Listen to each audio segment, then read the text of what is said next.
Moving into a new place was supposed to be a fresh start for me. A clean slate after a few years of bouncing from one dead-end job to another. I had barely unpacked when I met Claire. She was the first person I saw in the hall when I stepped out to check my mailbox. "New to the building?" she asked, her eyes darting to the floor before looking up again. "Yeah, just moved in yesterday. Welcome, I guess." She said it almost like a warning, but I shrugged it off. She gave me a tight smile and then turned to walk away, her footsteps echoing down the empty hall. The complex had this eerie quietness to it, something I couldn't quite place. The air smelled stale, like the kind of place that hadn't been cleaned in a while, but wasn't quite dirty enough to show. I moved into a small, one-bedroom apartment on the 3rd floor of the building. The rent was affordable for the area, and the landlord, Mr. Ellis, seemed like a decent guy when I met him. His smile was a little too tight, but I figured it was just because he had to deal with people all day. He handed me the keys and waved me off as I moved my boxes into the building. The first night was uneventful, but that's when the noises started. It wasn't the kind of thing that would wake you up in the middle of the night, just faint sounds, like someone walking around or tapping on the walls. I kept telling myself it was nothing, maybe just pipes or someone else in the building.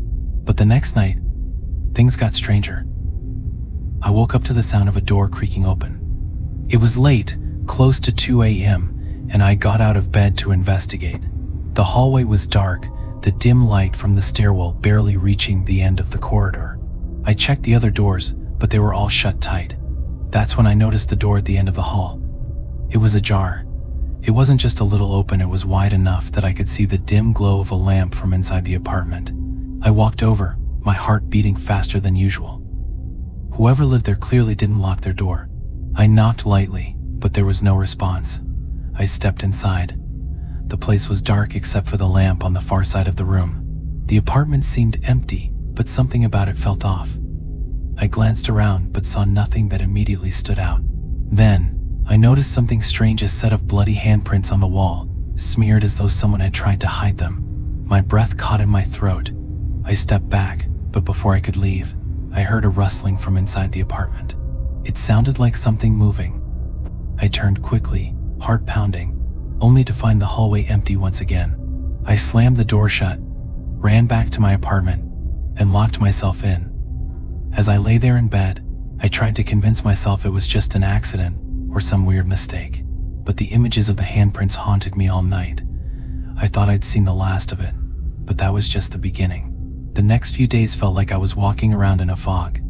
Every sound seemed amplified, every shadow cast longer than it should. I tried to shake the images of the bloody handprints from my mind, but they clung to me, creeping into every corner of my thoughts. I couldn't stop thinking about that apartment, what had happened there, and who had lived there before me. The building had been quiet during the day, but the nights were something else. Every time I went to bed, I'd hear muffled footsteps outside my door, the faint clinking of metal, the sound of something or someone scraping against the walls. It was like the building itself was alive, breathing, waiting. Then came the disappearances. At first, it was just whispers in the halls, people talking in hushed tones about residents who hadn't been seen in days. No one seemed to take it seriously, just the usual gossip you'd expect from people who don't really know each other. But as the days went on, the whispers grew louder. Claire, who I hadn't seen in a while, was the first one to approach me again. Her usual tight smile was gone, replaced with a look of deep worry. "Have you heard about Alicia?" she asked me, her voice barely above a whisper. I shook my head. "Alicia? She disappeared," she said, her eyes darting around the hallway, like she didn't want anyone else to hear. "She was on the 2nd floor. No one's seen her for days. Her apartment's locked, but the landlord, Mr. Ellis, he won't let anyone in. He says it's a private matter." I felt a chill run down my spine. It wasn't like people around here to just vanish, especially without any explanation. A thought crept into my mind, the same one that had been lingering since I found those handprints. What if there was something more to this? I wanted to ask Claire more, but she cut the conversation short. "Just be careful, okay?" She gave me a pleading look, then turned and walked away without another word. It was only a few days later that I learned about Frank. He lived across the hall from me. Frank had been an older man, a quiet neighbor who kept to himself, always walking with a slight limp. No one had heard from him for a few nights, but no one thought much of it at first. Frank wasn't exactly sociable, so his absence didn't raise any alarm. But then, it did. Someone went to check on his apartment when they noticed his door was wide open. It wasn't unusual, he had a habit of leaving it slightly ajar. But this time there was no sign of him. No sign of a struggle, no blood, just nothing. His furniture was still in place, his personal belongings scattered around like he'd just stepped out for a minute. The police were called in to investigate, but their visit only raised more questions. They found no signs of forced entry or any reason to believe anything criminal had occurred. The landlord seemed completely unfazed, brushing it off as a case of someone moving out without notifying anyone. But the people in the building were suspicious. The story didn't add up. As the days passed, more people disappeared. Every time it happened, there was a familiar pattern. No signs of struggle, no trace of the missing person. Just a lingering sense that something terrible was at play behind closed doors. Then came the night that changed everything. I was on my way to the laundry room, carrying a bag of clothes, when I saw something that made my blood run cold. As I passed the hallway near the stairwell, I noticed the door to the apartment at the far end, Alicia's apartment, was slightly ajar. There was no light on inside, and no sounds, but I could swear I saw something move behind the frosted glass of the door.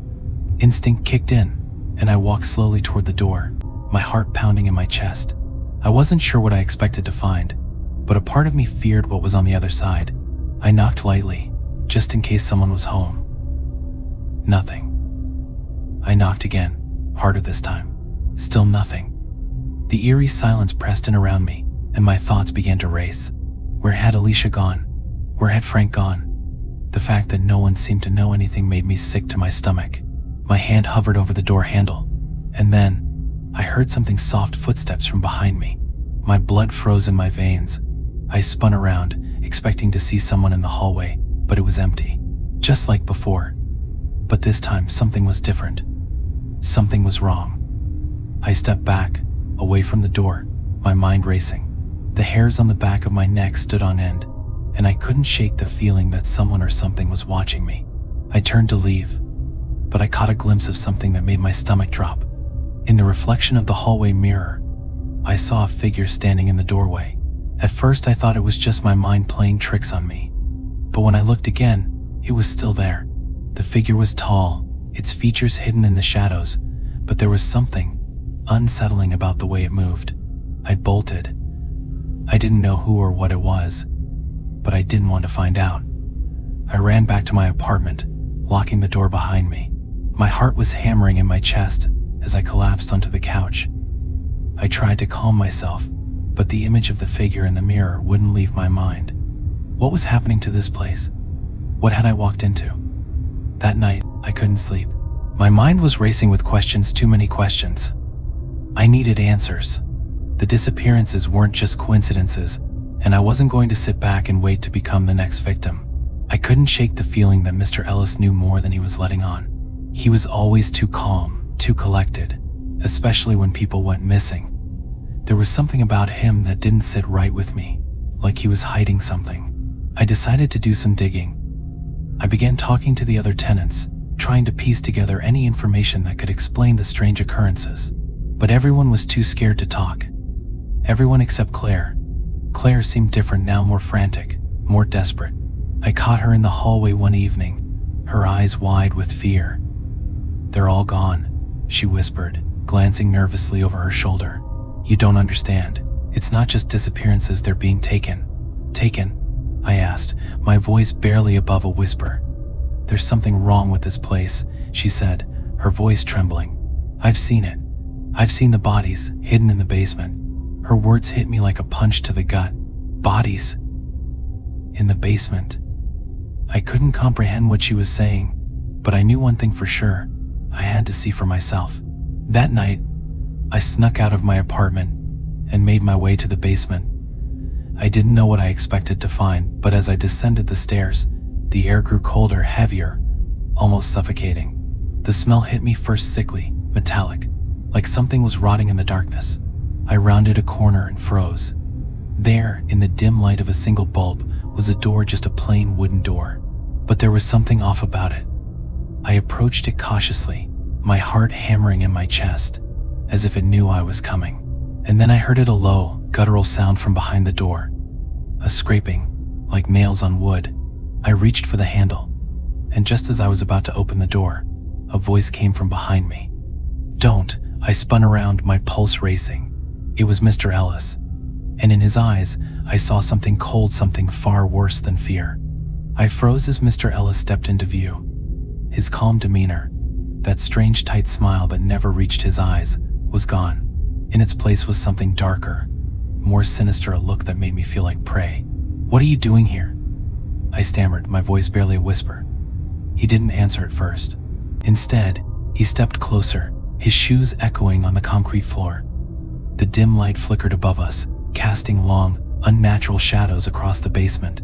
I could feel my heartbeat hammering in my chest, a rhythm that felt entirely out of sync with everything around me.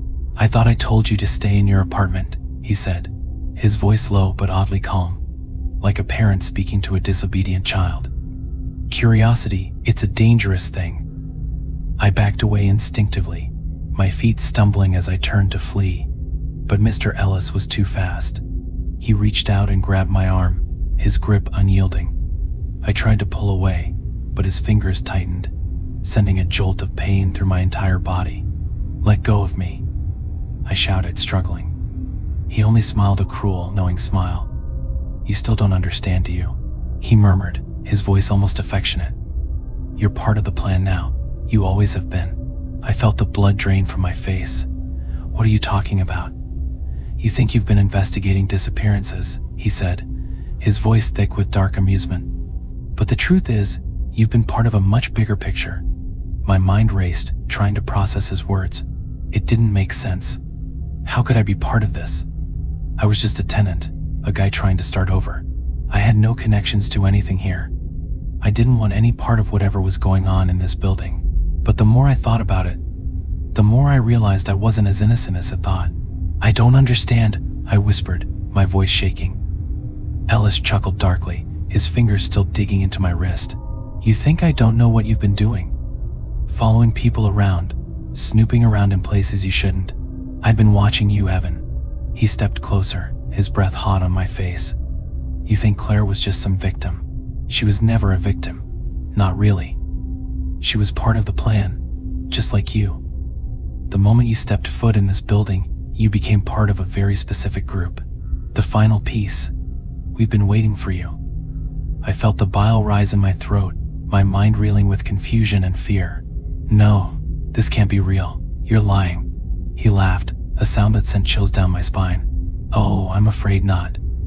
You see, this building is special. It was designed with a very specific purpose. Not just as a place for people to live, but as a trap. A trap for people like you." I couldn't breathe. My head was spinning. The walls seemed to close in around me. The reality of what he was saying hit me like a punch to the gut, and suddenly I understood. The disappearances weren't random. The building wasn't just haunted or cursed, it was orchestrated. Mr. Ellis wasn't just a landlord.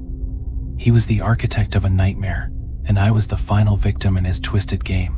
He gave a slow, deliberate shake of his head.